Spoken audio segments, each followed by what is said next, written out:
Sally Face is a 5-part episodic psychological horror indie adventure game created and published by Portable Moose. The game is set in the fictional town of Knockfell, spanning from the 1980s to the early 2000s. It follows the journey of the masked protagonist Sal Fisher and his father as they seek to start anew after being plagued with tragic events in their past. After moving into the Addison apartment complex, Sal forms friendships with other teenagers, and together they investigate the mysteries surrounding the town. The episodes were initially released between 2016 and 2019 for PC, with later ports to consoles in 2021 and 2022. With an overwhelmingly positive rating on Steam and multiple awards under its belt, Sally Face has a lot to boast about. And for this video, I will be covering some psychological themes presented in the characters and the storyline. There will be spoilers in this just as a heads up. If you enjoy this content, remember to like, comment, and subscribe for more. So, sit back, get cozy, and join me as we explore Sally Face's psychological horror at midnight. If you've engaged with this game through playing or watching, you may have wondered whether its inspiration drew from 90s cartoons, given the vibrant artwork and distinctive character design. The visual style bears a similarity to beloved shows such as Courage the Cowardly Dog or Ren and Stimpy, so I think it's helpful to understand the inspiration behind Sally Face before we get into the gameplay summary and analysis. In various interviews, Steve Gabry, the creator of Sally Face, discussed finding inspiration in his love for horror movies and 90s cartoons. Reportedly, in addition to allegedly living in a haunted house during a portion of his childhood, Gabry felt a fascination with eerie tales and the supernatural, which was frequent in his artwork. The initial concept for Sally Face originated from a nightmare he experienced, which he sketched shortly afterwards. Gabry emphasized that key themes in the game revolve around the teenage experience of self-discovery, fear of the unknown, and navigating complex emotions and situations. The characters in the game represent facets of Gabry's personal struggles, including depression, divorce, and job loss, which resonated with many players. Even though he didn't initially imagine Sally Face as a horror game, but rather one with frightening elements and a rich storyline, players expressed feelings of comfort even during the unsettling scenes. The game's thematic elements of eeriness and grunge also extend to the soundtrack, where different areas evoke excitement or unease through the intentionally crafted tracks. Gabry single-handedly developed the game, showcasing his creativity, imagination, and the eerie atmosphere all stemming from one individual. It's clear to see the passion and effort that was poured into this game, and I'm happy to see fans raving over the game even today. And with that, let's get into the game itself. I'll provide a summary of each episode just in case you've either never heard of it or would like a refresher, but feel free to skip to this section if you just want the analysis. Episode 1 introduces the player to the main character Sal and reveals that the game comprises 3 distinct settings: the past, where Sal is a teenager residing in Addison apartments, the present, where he is an adult, and ethereal scenes that are either his nightmares, his visions, manifestations of his subconsciousness, or his exploration in another dimension, which I'll get into later. Anyways, the adult Sal recounts his nightmares and past events to his therapist, Dr. Enon. After sharing one such nightmare, Sal proceeds to recount events from his past. This is where we witness a younger Sal moving into the apartments with his father and getting acquainted with the other tenants, including Larry, who quickly becomes his best friend. Together, they decide to investigate the recent murder of Mrs. Sanderson, another tenant of Addison, with suspicions falling on Charlie, a resident with an interesting adoration for collectible ponies. As they gather evidence to support their suspicions, Sal stumbles upon a handheld gaming device called the Gear Boy, which not only allows him to play retro-style games, but also possesses the ability to detect ghostly apparitions. While Sal's investigation unfolds, he becomes convinced that Charlie is the murderer, attributing the crime to Charlie's obsession with a rare toy pony that once belonged to Mrs. Sanderson. The flashback concludes with Sal stepping outside, passing by the police car that Charlie is detained in, and approaching the coroner's van to catch a glimpse of Mrs. Sanderson's body. The scene then shifts to the present, where Dr. Enon concludes the therapy session, revealing to the player that Sal awaits trial for a murder that he supposedly committed.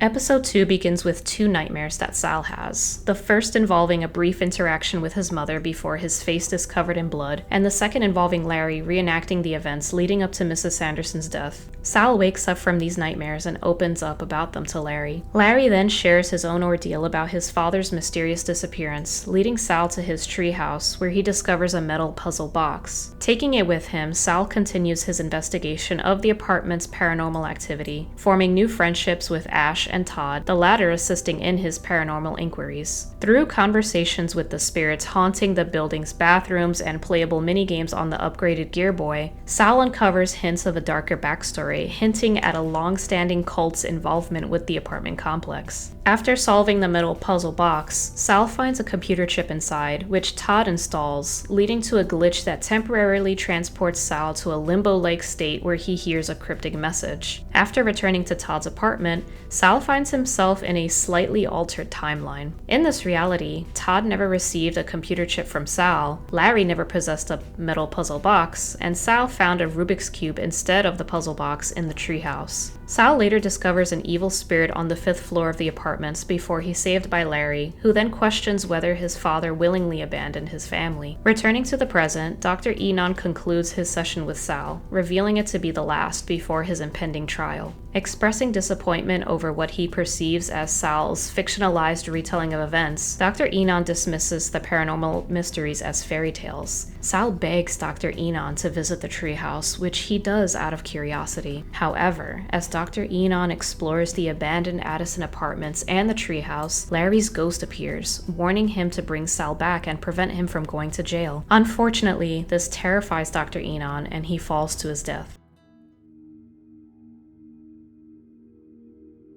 In episode 3, a floating phantom warns Sal of impending premonitions before he's presented with a few puzzles to solve and a journal with missing pages. The scene then flashes back to the present, where an adult Sal is speaking with a journalist who is interviewing him about his upcoming trial and some details about his past, including his extreme aversion for bologna. Sal initiates the backstory of said trauma with the lunch meat, triggering a flashback to his high school days where he and his friends try to uncover the supplier of the school's bologna after noticing an uptick in violent illness among students just after Bologna Day. Their suspicions land on their teacher, Mrs. Packerton, leading Sal, Larry, and eventually Ash to break into her apartment back at Addison to snoop around. Not only do they discover the source of the bologna, which is human meat from her past victims, but they also find Mrs. Packerton's ailing husband tied to the bed and suffering immensely. In this scene, the player is given the chance to end his life by pulling the plug. After Ash accidentally falls down a mysterious trash chute in Mrs. Packerton's apartment, Sal gets a vision of her whereabouts, guiding Larry and Todd to the basement to uncover a hidden apartment with a door leading to an ancient underground cult temple. Traversing through the temple and solving various puzzles eventually leads Sal and Larry to Ash, and the group safely leaves the temple, concluding the flashback. I want to also mention that throughout the episode, Sal has this side quest of scavenging for the Phantom's lost journal pages. Finding all pages reveals information about Larry's father, Jim Johnson, who was allegedly an extraterrestrial who traveled to Earth and fell in love with Larry's mother, Lisa. Jim's journal entries detail his entanglement with the cult and his ultimate sacrifice to safeguard his family, ending with a direct warning message to Sal. Back to the present, Sal recounts to the journalist that Mrs. Packerton met her demise in a tragic car accident on the same night as their temple investigation, but her association with the ancient cult and her horrific bologna operation concealed from the public eye. The journalist then provides updates on Todd's deteriorating mental state, confined to solitary confinement in a mental institution, plagued by delusions and a desire to end his own life. If at this point you think the game is strange, then buckle up because it really starts to escalate from here.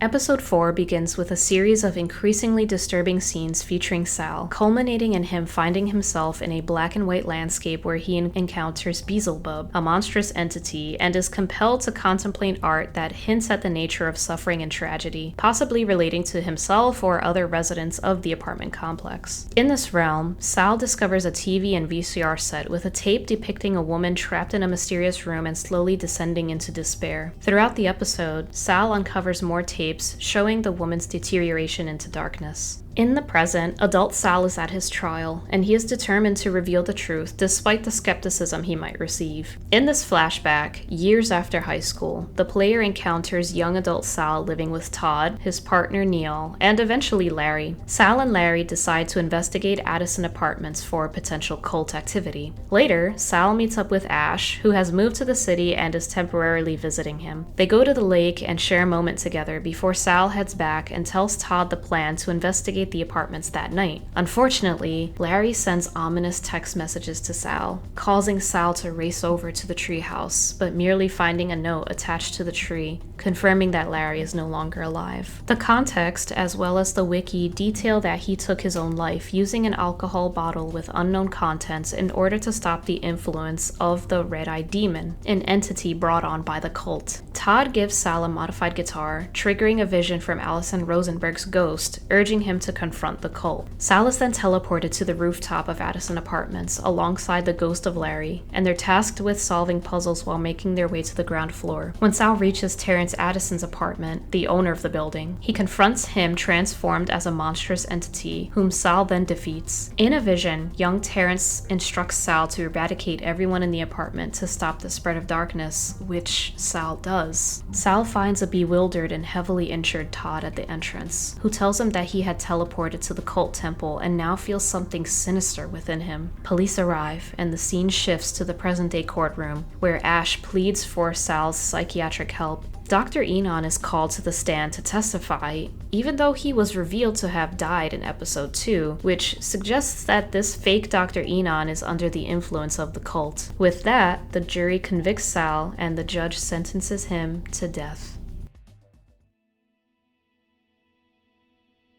The final episode opens with Ash visiting Sal's grave in the cemetery, telling him that the situation is getting worse. The narrative then transitions to Ash and Neil strategizing at the house, planning to rescue Todd from the cult and demolish the temple using explosives Neil stole from the military. As Ash reads through the research notes, the player learns of Maple, the group's high school friend, imprisoned in their basement due to succumbing to the darkness Sal sought to thwart. The notes also indicate Sal as the sole hope against the cult, prompting Ash to aid her friends. She burns down Larry's treehouse in the hopes of freeing his ghost, but for a time doesn't appear to her afterwards. Upon discovering a letter detailing the cult's capture of Neil and Maple, Ash must plant the explosives in the temple to secure the release. En route, she encounters Travis, a former bully and cult member, who aids in her escape. Ash relays these events to Sal's grave before the scene shifts to a disembodied Sal in another dimension. Tasked with activating 3 pyramids collected by Ash, Sal faces various entities attempting to sway him, including voices representing light and dark, and Larry's father, Jim Johnson, revealed as the phantom who had guided him throughout the game. Traversing realms, showcasing different art forms, Sal unravels his past, discovering his mother's sacrifice and the truth behind his disfigurement. Meanwhile, in the real world, Ash initially sacrifices herself to revive Sal, who in the alternate realm activates Osiris's power, transferring it to Ash's arm and reviving her. She heads straight to the cult temple as Sal learns of Jim Johnson's role in sabotaging the cult. Ash witnesses a horrifying scene involving her friend's sacrifices and Todd's imminent demise. Meanwhile, Sal runs into an aged ghost of Larry, and together they battle the cultists and demons. In the process, Travis slays the cult's leader, the Archbishop, who, it turns out, is his own father, resulting in victory. With Todd rescued and the threat vanquished, the game concludes with a short epilogue where Ash and Sal continue to combat the darkness while Todd tries to control his own inner darkness.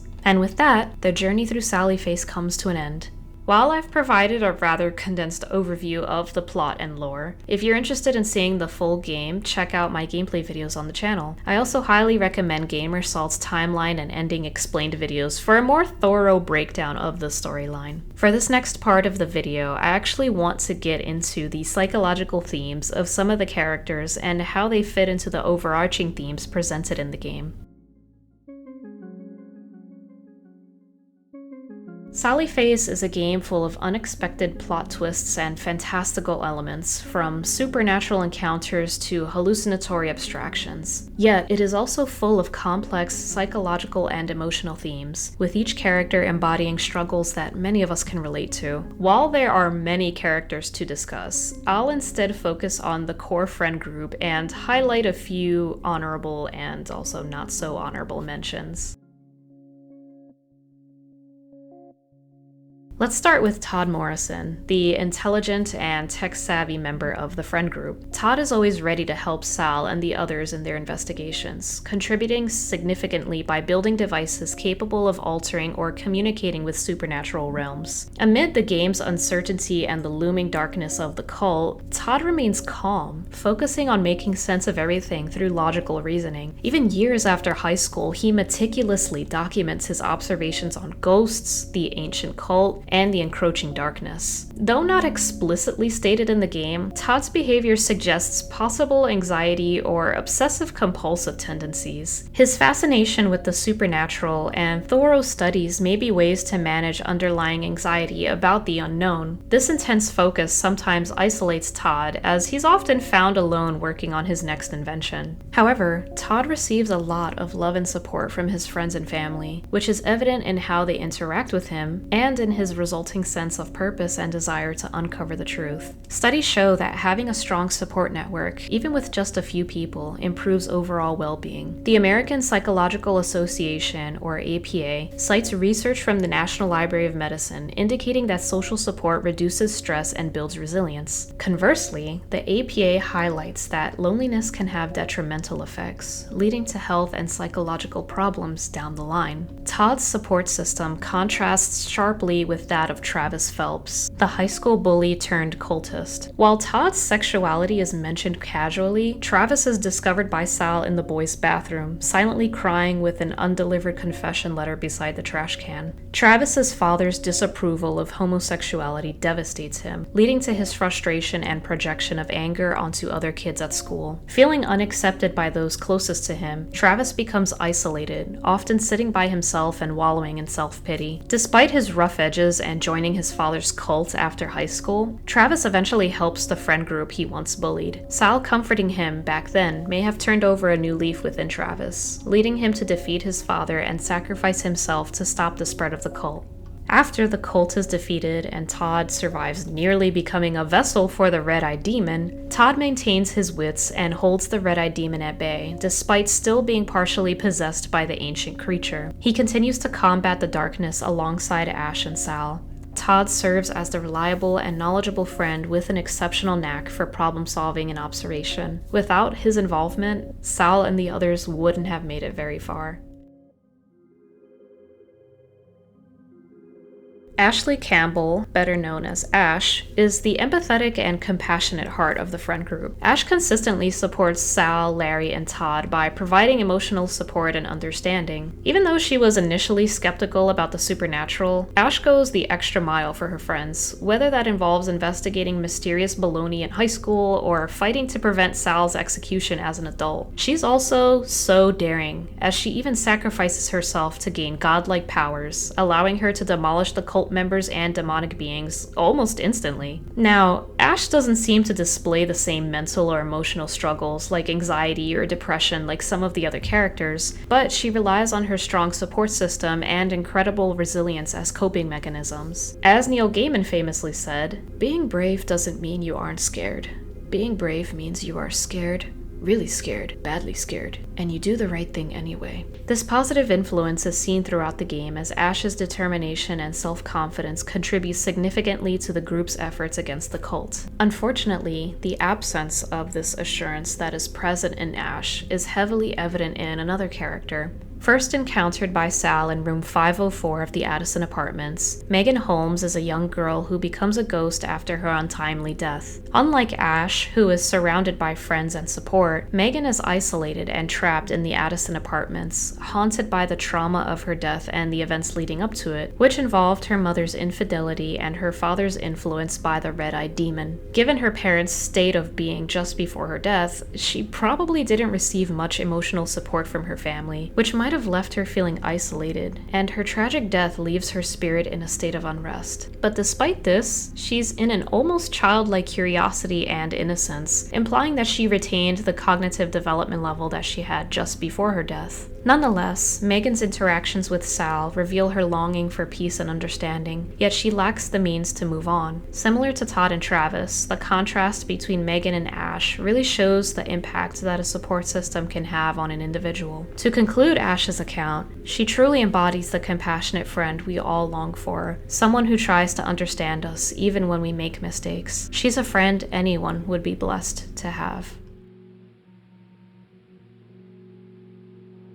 Larry Johnson has been through a lot, even before the events of Sally Face. Despite this, he remains a dependable friend to Sal, supporting him even when it's dangerous. Even after his death, Larry, as a ghost, finds the group again and helps to vanquish the cult. He serves as a great listener for Sal, who opens up to Larry throughout the game about his nightmares and anxious thoughts. Early in the game, Larry was under the impression that he was cursed, which stems from several traumatic events. Accidentally killing another tenant's pet rabbit with firecrackers, witnessing the red-eyed demon, and his father's subsequent disappearance. These events led to juvenile detention, summer classes after missing so much school, and his bike getting stolen. Initially, Larry believed his father's disappearance was due to his curse, but after defeating the red-eyed demon, he considered that his father might have left willingly, which he took very hard. Although Larry's father, Jim, believed he had to leave his wife and son to protect them from the cult while also seeking to dismantle it, Larry and his mother Lisa still suffered from the effects of parental and spousal abandonment. According to articles published in Psychology Today and the National Library of Medicine, parental abandonment can negatively impact a child's development and self-esteem, with effects that can last well into adulthood. This often leads to feelings of guilt, shame, and self-blame, as seen in Larry's case with his father. Larry's feelings of hopelessness, his struggle to cope with his father's abandonment, and his persistent fears about the supernatural and the cult suggest signs of depression and anxiety. Despite these challenges, he finds solace through art and music, which help him process his complex emotions and find peace. Additionally, he also relies on the support of his friends, who help him cope with the various traumas in his life. Lisa, unfortunately, suffered from the trauma of spousal abandonment, a situation many people can relate to. There's even a website dedicated to supporting women whose husbands left them despite seemingly stable marriages. After Jim's departure, Lisa wanted none of his belongings in her apartment, leading a heartbroken Larry to gather everything of his father's into his treehouse. From then on, Lisa raised Larry alone while working as the handywoman for Addison Apartments. She was always friendly to Sal and even suggested that he and Larry become friends when she first met him. This relationship deepened years later when she married Sal's dad, making Sal and Larry stepbrothers. Lisa likely experienced anxiety from the ongoing stress of being a single parent and maintaining stability for Larry. Her relentless work ethic and responsibilities may have contributed to her anxiety and exhaustion, as concern for her and Larry's well-being was emotionally taxing. Fortunately, she found support in Sal and his father, who hopefully provided a safe space for her to open up about her struggles and make peace with her past. Larry and his mother may have encountered supernatural events, but their story reflects the experiences of many single-parent households. Maybe this is why Larry is so beloved by the Sally Face community, as his death hit many fans the hardest. Nonetheless, Larry was a loyal and dependable friend to Sal and the group, even after his death. Rest in peace, Larry. We have now reached Sally Boy, inmate number 081486, Sally Face Killer, Salio, Sawi Face, Unky Saw, and the Child of the Abomination, but mostly known as Sal Fisher, the titular character of the game Sally Face. Sal arguably has the most tragic past of the friend group. Initially just an average kid with average parents, he became unwillingly entangled in the ancient cult, the Devourers of God. Before he even knew about them, the cult was convinced that he was the Child of the Abomination, prophesied to vanquish the darkness they were trying to spread. Witnessing his mother's tragic demise as a child, becoming permanently disfigured, and seeing his father struggle with alcohol addiction left Sal with lasting psychological scars. These manifest throughout the game as nightmares, flashbacks, and anxiety, likely indicating post-traumatic stress disorder or PTSD. Sal's early traumatic experiences, including his mother's murder, significantly drive his desire to uncover the truth and seek justice, fueling his relentless investigations into the mysterious happenings in Knockfell. His feelings of hopelessness and emotional withdrawal also hint at signs of depression, and few instances in the game mention his medication that he takes for his depression, anxiety, and migraines. His prosthetic mask serves as a neutral facade to hide his disfigurement, highlighting his social anxiety and discomfort with his appearance. These complex emotions are acknowledged by his close friends Larry and Ash, who are unaffected by his face under the mask, which emphasizes the strong support system they have built.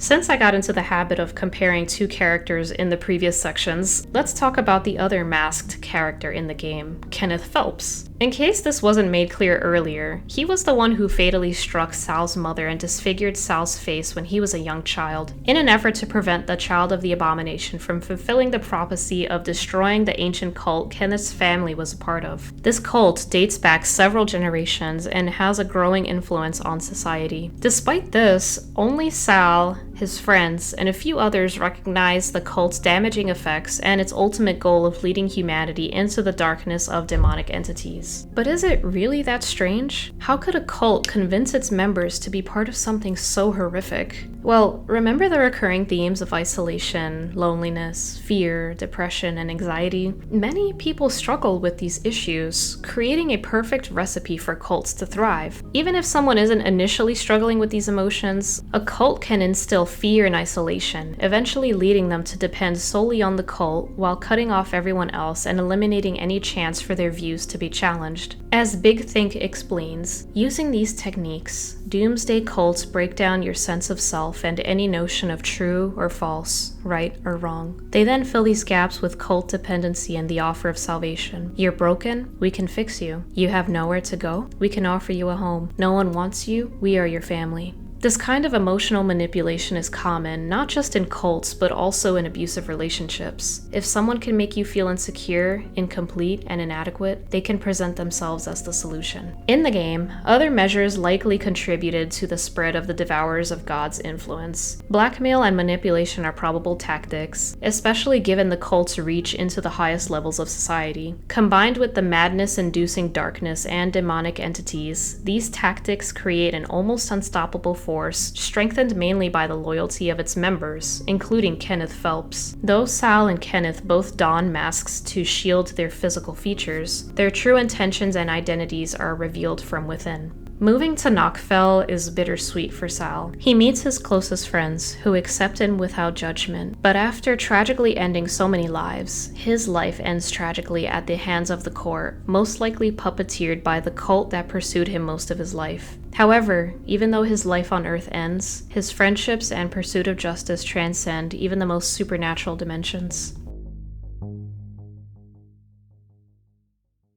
Sallyface is a strange game that initially leads you to believe that it's just a normal game, and yet this game simultaneously teaches us that there's always more beneath the surface. By removing the mask we present to others, we reveal the broken and vulnerable person within, a person that just desires to be loved, accepted, and understood by others. Of the characters discussed in this video, or even the rest of the characters in the game, which one resonates with you the most? Anyways, I hope you enjoyed this video. If there's anything you feel I've missed from a psychological analysis perspective, please let me know in the comments below. I'm interested to hear your take on the subject. I'm also open to hear any suggestions you have for next games I should cover. Otherwise, don't forget to like, comment, and subscribe. I'll see you in the next game.